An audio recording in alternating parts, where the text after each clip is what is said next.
FIFA বিশ্বকাপের মাঠের লড়াই শুরু হতে আর বাকি মাত্র কয়েক মাস, কিন্তু টুসনের কিনো স্পোর্টস কমপ্লেক্সে এখন ফুটবলের চেয়ে বেশি আলোচনা হচ্ছে ভূ রাজনীতি নিয়ে। দীর্ঘ 18 মাসের প্রস্তুতি শেষে ইরান ফুটবল দলের বেস ক্যাম্প হওয়ার কথা ছিল এখানে, কিন্তু ইরান ইসরায়েল সাম্প্রতিক উত্তপ্ত পরিস্থিতি সেই পরিকল্পনাকে ঠেলে দিয়েছে চরম অনিশ্চয়তায়। অ্যারিজোনার টুসনে অবস্থিত বিশাল এই কিনো স্পোর্টস কমপ্লেক্স 2026 বিশ্বকাপকে সামনে রেখে একে সাজানো হয়েছে ঢেলে।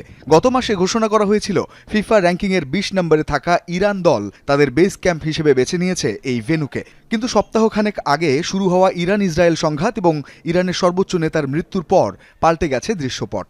11 জুন থেকে শুরু হতে যাওয়া এই টুর্নামেন্টের ভাগ্য এখন দুলছে অনিশ্চয়তার সুতোয়।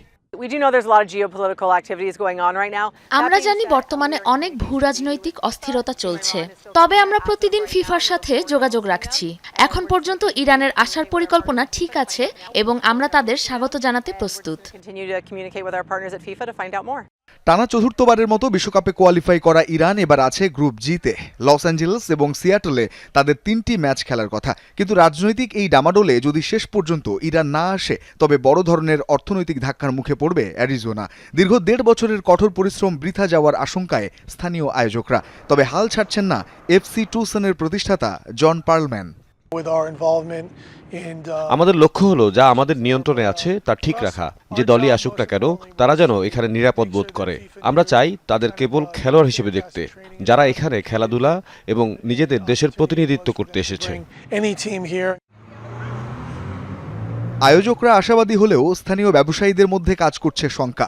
কিনো কমপ্লেক্সের পাশেই একটি ইন্টারন্যাশনাল বারের মালিক লুকাস গেব্রেমারিয়াম মনে করেন বর্তমান রাজনৈতিক পরিস্থিতিতে ইরানের আসা প্রায় অসম্ভব। টুসনের সাধারণ মানুষ এখন এক অদ্ভুত দোলাচলে। রঞ্জন শান্ত, যমুনা স্পোর্টস।